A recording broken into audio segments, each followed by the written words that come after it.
வணக்கம். இதுக்கு முன்னால் ஒரு வீடியோவில் பார்த்தீங்கன்னா 10-year பிஸ்னஸ் பிளான் அப்படின்னு சொல்லிட்டு ஒரு பிளான் வந்து சொல்லியிருந்தேன். எப்படி வந்து ஒரு சிறு அமௌண்ட்டு ஒரு 50,000 ரூபா இன்வெஸ்ட்மெண்ட் பண்ணி 10 இயருக்கு நம்மளோட வந்து ஒரு பிஸ்னஸ் பார்ட்னர்ஷிப்பாக எப்படி பண்ணலாம், ஒரு டெபாசிட்டராக எப்படி வரலாம் அப்படிங்கிறத பற்றி நம்ம வந்து டிஸ்கஷன் பண்ணியிருந்தோம். இது சம்மந்தமாக சில பேர் ரொம்ப வேல்யூபிளான கொஷின்ஸ் வந்து கேட்டிருக்காங்க. ஸோ அது எல்லாருக்கும் அந்த கேள்வி வரத்துக்கு வாய்ப்பு இருக்குது. அதை பற்றி இப்போ நம்ம டிஸ்கஸ் பண்ணலாம். ஃபஸ்ட் என்னென்னா, why it is a best option. Sir 50,000 ரூபா இப்போ என் கையில் இருந்ததுன்னா அது வந்து என்கிட்டயே இருக்கிற வரைக்கும் சேஃப். ஆனால் அடுத்தவங்ககிட்ட நான் கொடுத்துட்டேன் அப்படின்னு வச்சுங்களேன், திரும்பி வருமா வராதான்னு எனக்கு தெரியவே தெரியாது. அப்போது நான் ஏன் இன்வெஸ்ட்மெண்ட் பண்ணணும், ஏன் நான் ஏமாறணும்? ஏன்னா நாட்டில் வந்து நிறைய பேர் எம்எல்எம் அது இது 5,000 ரூபா கொடுத்தா அட்வர்டைஸ்மெண்ட்டை கிளிக் பண்ணுறது என்னென்னவோ சொல்லி நிறைய ஏமாற்றிருக்கிறாங்க. ஸோ அந்த மாதிரி நானும் ஏன் பணத்தை கட்டி ஏமாறணும் அப்படின்னு சொல்லி ஒரு வேலிடான கேள்வி கேட்டிருக்காங்க. நிச்சயமாக இது வந்து ஒரு நல்ல கேள்வி தான். ஸோ இதுக்கு என்ன பதில் அப்படின்னா ரொம்ப சிம்பிளுங்க. ஸோ இது வந்து எம்எல்எம்மோ ஆள் பிடிக்கிற இதோ இந்த மாதிரிலாம் எதுவுமே கிடையாது. நாங்கள் ஏற்கனவே இத்தனை வருஷம் பிஸ்னஸ் பண்ணிகிட்ருக்கோம். ஸோ எங்களுடைய ஒரே மோட்டிவேஷன், இந்த ட்ரைனிங்கை தமிழில் நம்ம கொடுக்குற ட்ரைனிங்கை தமிழர்கள் எல்லாருக்கும் கொண்டு போய் சேர்த்தணும். ஒரு கிராமத்தை விடாமல் பட்டி தொட்டிலாம் கொண்டு போய் சேர்த்தணும். அதுக்கு டிஜிட்டல் மார்க்கெட்டிங்க்கு நம்ம நிறைய செலவு பண்ணணும் அப்படின்னு நினைக்கிறோம். அப்போ தான் இது கண்டிப்பாக எல்லாரையும் போய் சேரும். இல்லை அப்படின்னா எங்கேயாவது ஒருத்தர் அப்படியே ரேண்டமாக பயனடைஞ்சிகிட்டு இருக்காங்க. அப்படி இல்லாமல், ஏன்னா இன்றைக்கி வந்து டெக்னாலஜி அந்தளவுக்கு ஹெல்ப் பண்ணிகிட்ருக்கு. இப்போ பார்த்திங்கன்னா இதுக்கு முன்னால் இன்டர்நெட்டே கிடைக்காது. இப்போ எல்லா இடத்துலையும் இன்டர்நெட் இருக்குது. அதுவும் இல்லாமல் மொபைல்லையே படிச்சுக்கிறதுக்கு உண்டான ஆப்ஷன் இருக்குது. இதுதான் நமக்கு இன்றைக்கி பலம். ஸோ இதை நம்ம வந்து இதை பேஸ் பண்ணி இந்த எஜுகேஷனை, நல்ல எஜுகேஷனை மக்கள்கிட்ட கொண்டு போய் சேர்த்தணும். ஸோ பார்த்திங்க அப்படின்னா எல்லோரும் புலம்புறோம், எஜுகேஷன் வந்து மோசமாயிடுச்சு. ஒவ்வொரு கம்பெனியும் எல்லோரும் புலம்ப ஆரம்பிச்சிட்டாங்க. ஏன்னா போய் டைரெக்டாக இன்டர்வியூ பண்ணி எடுத்துகிட்டு வராங்க. கேம்பஸ் இன்டர்வியூவில் பார்த்தா பர்ஃபார்மன்ஸே சரியில்லை, நிறைய ப்ராப்ளம் இருக்குது. ஏன்னா எல்லாமே காலேஜ் லெவலில் போனாலும் அது ஸ்கூல் மாதிரி நடத்த ஆரம்பிச்சிட்டாங்க.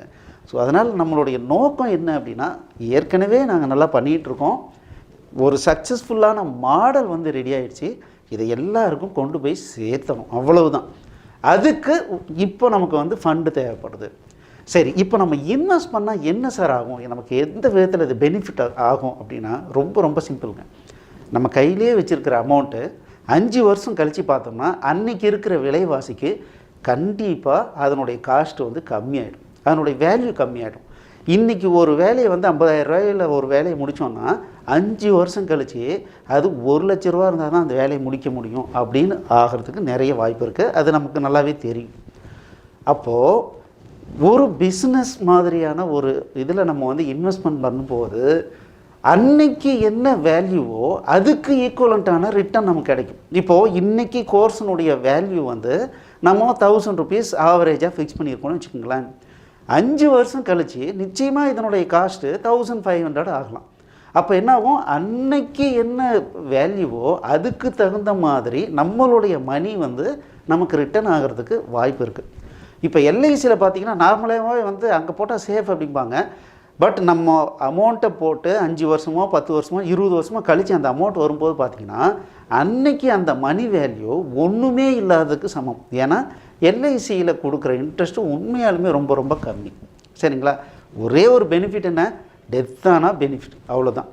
பட் நம்ம வந்து வாழணும் அப்படின்னு நினச்சி தான் எல்லோரும் வாழ்கிறோம். அப்போது நம்ம என்ன பண்ணோம், கண்டிப்பாக நம்மளுடைய அமௌண்ட்டை ஏதாவது ஒரு இடத்துல நம்ம வந்து இன்வெஸ்ட்மெண்ட் பண்ணுறது சேஃப். எங்கள் மேலே நம்பிக்கை இருக்கிறவங்க தயவு செஞ்சு யோசிக்காமல் இன்வெஸ்ட்மெண்ட் பண்ணுங்கள். ஏன்னா எல்லா விதமான டெஸ்ட்டு ட்ரையல் எல்லாமே எங்கள் பணத்தை வச்சு நாங்கள் எல்லாமே பண்ணிட்டோம். ஜஸ்ட் இம்ப்ளிமெண்ட் பண்ணுறோம், சக்ஸஸ் ஆகிறோம். ஓகே, ரெண்டாவது பாயிண்ட் என்னென்னா, what is the maximum possibility. Sir இப்போது மாதம் 16,000 ரூபா வரும், 5 வருஷத்துக்கு வந்து 80,000 ரூபா வரும், அது இல்லாமல் போனஸ் ஏதோ கொடுக்குறீங்க. ஓகே, அடுத்த 5 வருஷத்துக்கு எவ்வளோ வரும்? இப்போ 20% அப்படின்னு போட்டோம் அப்படின்னா 60 லட்சம் நமக்கு வந்து வருஷ டர்ன் ஓவர் ஆகுது அப்படின்னு வச்சுக்கிட்டுங்களேன். அப்போது வருஷம் 12,000 ரூபா வரதுக்கு வாய்ப்பு இருக்குங்க. போட்டால் மினிமம் 60 லட்சமே 5 வருஷத்துக்கு அப்புறமும் நம்ம வருஷத்துக்கு 60 லட்ச ரூபா சம்பாதிக்கிறோம் அப்படின்னா நம்ம மினிமம் 12,000 ரூபா நமக்கு வருஷத்துக்கு வர்றதுக்கு வாய்ப்பு இருக்குது. ஆனால் நம்மளுடைய கேல்குலேஷன் என்ன அப்படின்னா அந்த 60 லட்சத்தை ஒரு 5 மடங்கு நார்மலாக அப்படி தான் கேல்குலேஷன் பண்ணுவாங்க. 5 மடங்கு வந்து அன்னைக்கு விலைவாசி, அன்னைக்கு இருக்கிற டிமாண்ட், அன்னைக்கு இருக்கிற ரீச்சபிலிட்டி இதெல்லாம் பேஸ் பண்ணி போகும்போது பார்த்திங்கன்னா 60 லட்சம் அப்படிங்கிறது 5 கோடியா இல்லை 3 கோடியா ஆகிறதுக்கு வாய்ப்பு இருக்குது. 5 மடங்கு வர்றதுக்கு வாய்ப்பு இருக்குது. அப்போ என்ன ஆகும் அப்படின்னா நமக்கு வருஷத்துக்கு 60,000 ரூபா வர்றதுக்கு கூட வாய்ப்பு இருக்குது. இப்போ 12,000 ரூபா 20% எடுத்து நம்ம வந்து 12,000 ரூபா ஒருத்தருக்கு பிரித்து கொடுக்குறோம் அப்படின்னா 60 லட்சத்துக்கு, அதே வந்து 3 கோடி வருதுன்னு வச்சுக்கலாம். 5 மடங்கு ஒரு நாளைக்கு ஒரு ஊரில் 5 சேல்ஸ் ஆகுதுன்னு வச்சுக்கோங்க. ஏன்னா ஸ்டூடெண்ட்ஸ் அவ்வளோ இருக்காங்க, அவ்வளோ பேருக்கும் போய் சேரணும். இது சாதாரணமான ஒரு விஷயமே இல்லை, கற்பனைக்கே எட்டாத ஒரு விஷயம். குவாலிட்டி இருக்கணும், அஷூரன்ஸ் இருக்கணும், நிறைய விஷயங்கள் இருக்குது. ஸோ அப்போ 5 பேருக்கு ரீச் பண்ணுறதுங்கிறது ஒரு பெரிய விஷயமே இல்லை. அப்படி பண்ணோன்னா 3 crores வந்து டேர்ன் ஓவர் வரலாம். அப்போ அந்த மாதிரி கேஸில் நமக்கு 60,000 ரூபா வருஷம் வருஷம் வர்றதுக்கு உண்டான வாய்ப்பு கண்டிப்பாக இருக்குது. ஸோ அப்போது மேக்ஸிமம் பாசிபிலிட்டி அப்படின்னு எடுத்துட்டோம்னா நம்ம இப்போ இன்வெஸ்ட்மெண்ட் பண்ணுறது 50,000, 5 வருஷத்தில் நம்ம ரிட்டர்ன் எடுத்துடுறோம். அதுக்கு அடுத்த வருஷத்துலேருந்து 12,000 ரூபாயிலேருந்து 60,000 ரூபாய் வரைக்கும் சம்பாதிக்கிறதுக்கு உண்டான வாய்ப்பு இதில் கண்டிப்பாக இருக்குது. ரைட். அடுத்தது பார்த்திங்கன்னா சார் இன்வெஸ்ட்மெண்ட் பண்ணுறவர் என்ன வேலை பண்ணோம், போய் ஒவ்வொருத்தர்கிட்டயா கோர்ஸ் வந்து சேல்ஸ் பண்ணுமா? நமக்கு தெரிஞ்சவங்கக்கிட்ட போய் நம்ம ஒரு விஷயத்தை சொன்னோம் அப்படின்னோம்னா கண்டிப்பாக அவங்க ஏற்றுக்கவே மாட்டாங்க. அதுக்கு பதிலாக என்ன பண்ணுவாங்கன்னா 10,000 கேள்வி கேட்பாங்க. கேட்டுட்டு சரிங்க பாருங்கள் அப்படின்னு சொல்லி அனுப்பிச்சி விட்ருவாங்க. நான் யோசிச்சுட்டு சொல்கிறேன் அப்படின்னு அனுப்பிச்சி விட்ருவாங்க. ஸோ இதெல்லாம் நிறைய ப்ராக்டிக்கலாக பார்த்தாச்சு. எங்கேயோ இருக்கிற ஒருத்தரும் நம்மளும் தான் கண்டிப்பாக கனெக்ட் ஆகும். இப்போ என்ன ஒரே ஒரு விஷயந்தான், அந்த எங்கேயோ ஒருத்தர் தேவைன்னு இருக்கிறாரு, அவரை எப்படி ரீச் பண்ணுறது அப்படிங்கிறது தான் ஒரு விஷயம். ஸோ நம்ம இப்போ அமௌண்ட்டு கலெக்ட் பண்ணுறது ஃபுல் அண்ட் ஃபுல் டிஜிட்டல் மார்க்கெட்டிங்க்கு உபயோகப்படுத்துறதுக்கு மட்டும்தான் நம்ம கலெக்ட் பண்ணுறோம். அதனால் நம்ம ஒவ்வொருத்தரும் போய் சேல்ஸ் பண்ணணுமா அப்படின்னா தேவையே கிடையாது. தேவைப்பட்டால் டெலிவரி பாயிண்ட்டாக ஆக்ட் ஆகிறதுக்கு வாய்ப்பு இருக்குது. இப்போ பார்த்திங்கன்னா ஒரு குறிப்பிட்ட ஊரில் அடிக்கடி நிறைய சேல்ஸ் ஆகுது அப்படின்னா, ஸோ இங்கேருந்தே நாங்கள் வந்து டிவிடி உங்கள் இடத்துக்கே வந்து அனுப்புறதுக்கோ, இல்லை நாங்கள் வந்து இப்போது பிராண்ட் வேல்யூ இன்க்ரீஸ் பண்ணுறதுக்காக பார்த்திங்கன்னா பேக்ஸ்லாம் கொடுக்கலாம் அப்படின்ற மாதிரி பிளான் பண்ணியிருக்கோம். அப்போ அந்த மாதிரி பேக்லாம் வந்து இங்கேருந்து அனுப்புறதுக்கு பதிலாக ஒட்டுக்கா ஒரு ஸ்டோர் பாயிண்ட் மாதிரி உங்கள் இடத்த நம்ம உபயோகப்படுத்துறதுக்கோ வாய்ப்பு இருக்குது. நீங்கள் போய் ஒவ்வொருத்தர்கிட்டையும் போய் நீங்கள் ஏதாவது இன்வெஸ்ட்மெண்ட் பண்ணுங்கள், நீங்கள் இந்த கோர்ஸை வாங்குங்க அந்த மாதிரி சொல்ல வேண்டிய அவசியம் இல்லை. ஏன்னா அதுக்கு தான் இந்த ஃபண்டை நம்ம உபயோகப்படுத்த போகிறோம். Why don't you do it on your own? Sir இவ்வளோ பேசுகிறீங்க, கொஞ்சம் கடனை வாங்கி கூட போட்டு ஏன் நீங்களே பண்ணக்கூடாது? இது ஒரு வேலிடான கேள்வி தான். ஏன்னா சாலிடாக ப்ராஃபிட் வரும் அப்படின்னு தெரிஞ்சதுன்னா ஒரு 10 லட்ச ரூபா கடனை வாங்கி கூட நீங்கள் போட்டு அப்படியே ஸ்லோ அண்ட் ஸ்டடியாக நீங்கள் வந்து டெவலப் பண்ணலாமே அப்படின்னா கண்டிப்பாக பண்ணலாங்க. பட் என்ன அப்படின்னா நாங்கள் இந்த விஷயம் மட்டும் பண்ணலை, ஏற்கனவே ஒரு சாஃப்ட்வேர் டெவலப்மெண்ட்டும் பண்ணிகிட்ருக்கோம். நம்மளுடைய மெயின் பிஸ்னஸ் என்னென்னா சாஃப்ட்வேர் டெவலப்மெண்ட். ஸோ இது ஒரு தனி விங்கு. ஸோ இப்போ பார்த்திங்கன்னா இதுக்குன்னு நாங்கள் ஆல்ரெடி நிறைய இன்வெஸ்ட்மெண்ட் பண்ணி எல்லா செட்டப்பும் ரெடி பண்ணியிருக்கோம். சும்மா சாதாரணமான விஷயம் இல்லை, ஏகப்பட்ட லட்சக்கணக்கில் இன்வெஸ்ட்மெண்ட் பண்ணி நம்மளுடைய விஷயங்கள்லாம் ரெடி பண்ணி வச்சுருக்கோம். சர்வர் ரெடி பண்ணியிருக்கோம், எல்லாரையும் கோஆர்டினேட் பண்ணுற மாதிரி வெப்சைட் ரெடி பண்ணியிருக்கோம், நிறைய செலவு பண்ணியிருக்கோம். இப்போ நம்மளுடைய வேலை ரீச்சபிலிட்டி. ஸோ ரீச்சபிலிட்டிக்குன்னு போகும்போது நான் என்ன ஃபீல் பண்ணுறேன்னா, ஃபஸ்ட்டு பாயிண்ட்டு ஏன் கூட ஒரு 100 பேராவது பெனிஃபிட் ஆகணும் அப்படின்னு சொல்லி கண்டிப்பாக நான் வந்து ஃபீல் பண்ணுறேன். ஏன்னா இந்தியாவில் வேலைவாய்ப்பு அப்படிங்கிற ஒரு ஏர்னிங் கெப்பாசிட்டி இம்ப்ரூவ் பண்ணணும் அப்படின்னா நம்மளாக பண்ணிக்கிட்டால் தான் உண்டு. நம்ம வந்து வெளியே இருந்து யாராவது வந்து ஃபேக்ட்ரி ஆரம்பிப்பார், அதை பண்ணுவார், இதை பண்ணுவார், நமக்கு வந்து சம்பாதிச்சு கொடுப்பாருன்னா யாருக்கும் அந்த அக்கறை கிடையாது. ஸோ ஆகையினால் நான் மட்டுமே சம்பாதிச்சு என்னத்தை பண்ண போகிறேன்? ஏன் கூட ஒரு 100 பேர் சப்போர்ட் இருந்தால் அவங்களும் நல்லா இருப்பாங்க அப்படிங்கிறது மெயின் பாயிண்ட். ஸோ அதே மாதிரி ஏற்கனவே நாங்கள் இன்வெஸ்ட்மெண்ட் பண்ணிட்டோம். ஸோ இப்போது அடிஷ்னலாக சடனாக கொண்டு போய் ரீச் பண்ணோம். ஏன்னா ஏற்கனவே டெக்னாலஜியிலேருந்து எல்லாமே ரெடியாக இருக்குது. நம்ம இப்போவும் கொஞ்சம் கொஞ்சமாக ட்ரை பண்ணுறதுக்கு பதிலாக ஒரு சடன் ரீச் கொடுத்தோம்னா தான் நம்ம வந்து நம்மளுடைய பிராண்டை மக்கள் மனதில் வந்து கொண்டு போய் இறக்க முடியும். அப்போ தான் அவங்க வந்து இதை ட்ரை பண்ணலாமான்னு யோசிப்பாங்க. அதாவது எப்படின்னா மணலை கொஞ்சம் கொஞ்சமாக தூக்கி போடுறோன்னு வச்சுங்களேன், தண்ணியில் அடித்து போயிட்டே இருக்கும். இதே மூட்டையில் கட்டி ஒட்டுக்காக போட்டோன்னா அது கொஞ்சம் ஸ்ட்ராங்காக இருக்கும். அந்த மாதிரி தான் இப்போ நானே இன்வெஸ்ட்மெண்ட் பண்ணால் மாதம் வந்து கொஞ்சம் கொஞ்சமாக அமௌண்ட் ரெடி பண்ணி இன்வெஸ்ட்மெண்ட் பண்ணிக்கிட்டே இருக்கலாம். பட் ரீச்சபிலிட்டி பார்த்திங்கன்னா ஒரு ஸ்லோ அண்ட் ஸ்டெடியாக போயிட்டே இருக்கும். Maybe it will take another 10 years to reach. But நம்ம என்ன பண்ணோன்னா சடனாக ரீச் பண்ணோம் அப்படின்னு ஃபீல் பண்ணுறோம். அதனால தான் என்ன பண்ணுறோன்னா ஒரு 100 பேரை நம்ம சேர்த்தணும் அப்படின்னு நம்ம நினைக்கிறோம்.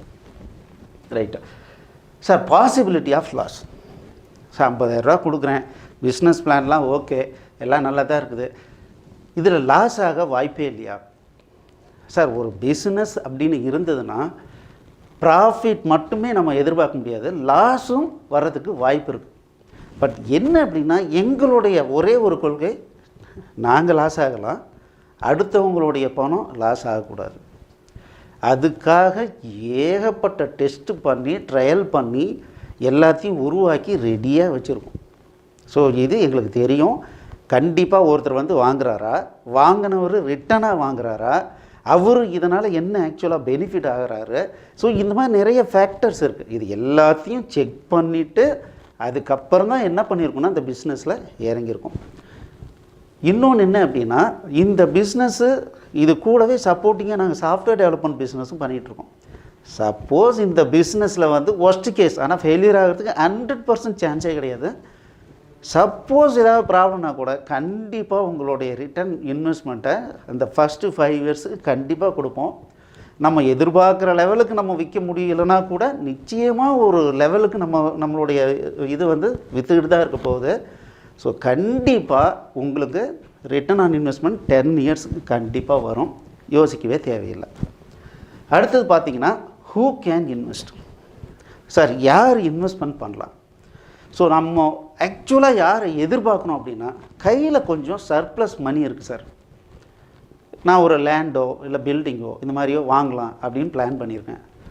இல்லை என் பையனுக்கு வந்து கொஞ்சம் அமௌண்ட் சேர்த்து வச்சுருக்கான், அப்போ தான் 2வது படிக்கிறான் 3வது அப்படின்னா, அந்த மாதிரியானவங்க தைரியமாக இன்வெஸ்ட்மெண்ட் பண்ணுங்க. கொஞ்சம் சர்ப்ளஸ் ஃபண்ட் இருக்குது அப்படின்னு இருக்கிறவங்க கண்டிப்பாக இன்வெஸ்ட்மெண்ட் பண்ணுங்கள். இல்லை நான் நகையை வச்சு பண்ணுறேன், அதை பண்ணுறேன், இல்லை அதெல்லாம் பண்ணாதீங்க.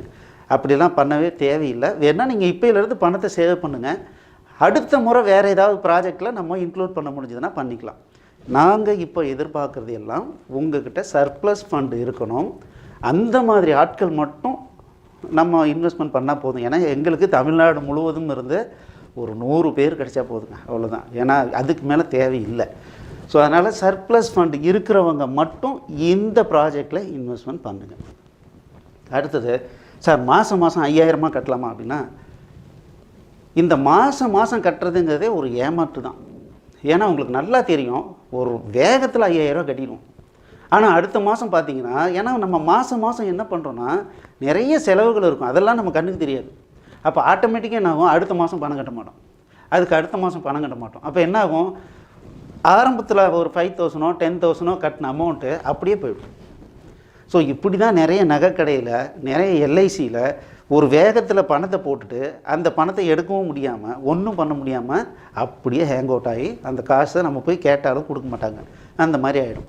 ஸோ இது முழுக்க ஒரு 80% அது ஃபெயில்யூர் கேஸ் தாங்க. அதனால தான் தைரியமாக என்ன பண்ணுறாங்கன்னா எல்லோரும் மாதம் பணம் கட்டுங்க, லேட்டாக கூட வாங்கிக்குவோம் அப்படிம்பாங்க. ஆனால் இல்லைங்க, லேட்டாக வந்ததுன்னா 1 மாதத்துக்கு தான் ஒரு டைம் வாங்குவோம், நீ வந்து அடுத்த மாதம் தான் வந்து பணம் கட்டணும். அப்படி எப்போ 10 மாதம் கட்டுறீங்களோ அப்போ தான் 11வது மாதம் நாங்கள் பணம் போட்டு உங்களுக்கு நகை கொடுப்போம்.